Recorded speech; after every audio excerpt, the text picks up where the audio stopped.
La parole est à Madame Françoise Descramps-Crosnier pour 5 minutes.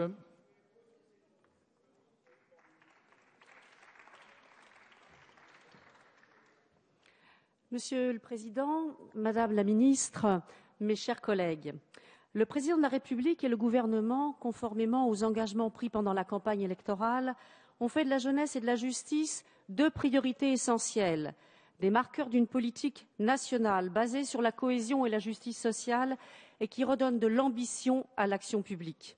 Ces choix, jeunesse et justice, sont confortés par le budget de la protection judiciaire de la jeunesse, dans un budget justice globalement à la hausse, un budget de rupture qui permet une transition vers des budgets prochains et laisse entrevoir la restructuration nécessaire de la politique judiciaire. Après les choix politiques effectués toutes ces dernières années, qui ont déshumanisé la justice et qui ont été à l'encontre de l'efficacité du service public de la justice, l'initiation d'une nouvelle politique est indispensable. La protection judiciaire de la jeunesse est un service sinistré qui n'a malheureusement pas échappé aux coups de boutoir répétés prévus par la RGPP et son implacable application.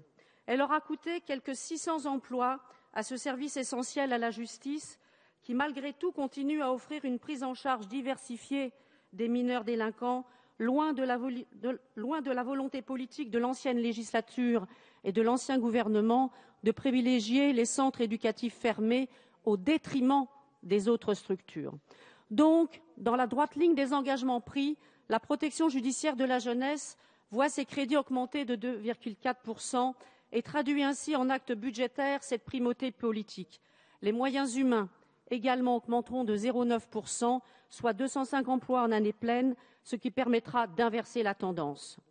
Je me réjouis de ce budget qui donne un signe fort à une institution essentielle à la lutte contre la délinquance et à la prévention contre la récidive et pour la prise en charge d'une partie de la jeunesse la plus en difficulté.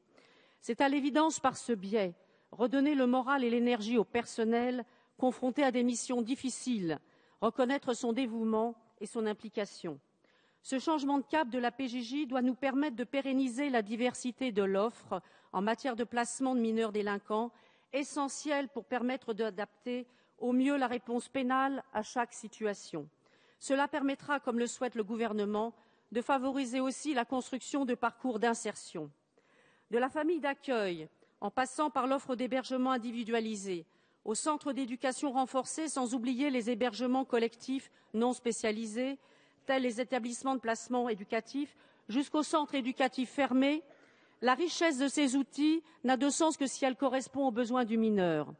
Il apparaît nécessaire de garantir un juste équilibre des différents modes de placement pour que le parcours du mineur puisse résulter d'une décision qui permette de le conduire à l'autonomie.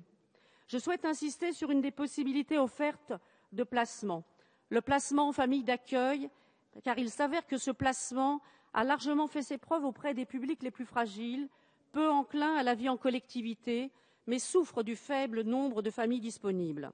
S'il est prévu d'augmenter le nombre de journées d'accueil possibles de ces familles à hauteur de 14,6%, soit 11 000 de plus, de manière à adapter au mieux les besoins ressentis, il n'en demeure pas moins que le statut de ces familles doit faire l'objet d'une attention particulière. Nous savons qu'une mission d'inspection des familles d'accueil est en cours et doit rendre ses conclusions à la fin de l'année.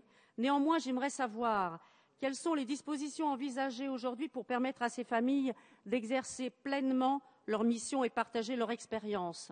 Est-il envisageable de transformer leur statut de bénévoles collaborateurs occasionnels du service public pour leur donner un statut plus reconnu et qui rende plus attractif cet accueil familial?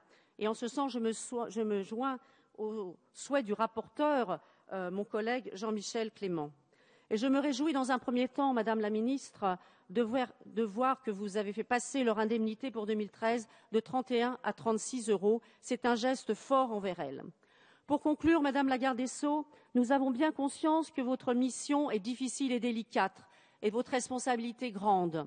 Mais vous êtes à notre écoute et vous êtes à l'écoute du personnel qui dépend de votre ministère. Nous avons confiance en vous, nous avons la satisfaction de voir toute la considération que vous portez à notre jeunesse, que vous placez la PJJ au centre des priorités, loin de toute politique d'affichage, en visant l'amélioration de la prise en charge de mineurs, ce qui est essentiel pour notre société. Quel changement dans la façon d'aborder cette question. Il y a bien sûr encore beaucoup de chemin à parcourir parce que nous venons de loin, mais nous allons dans le bon sens, Madame la Ministre.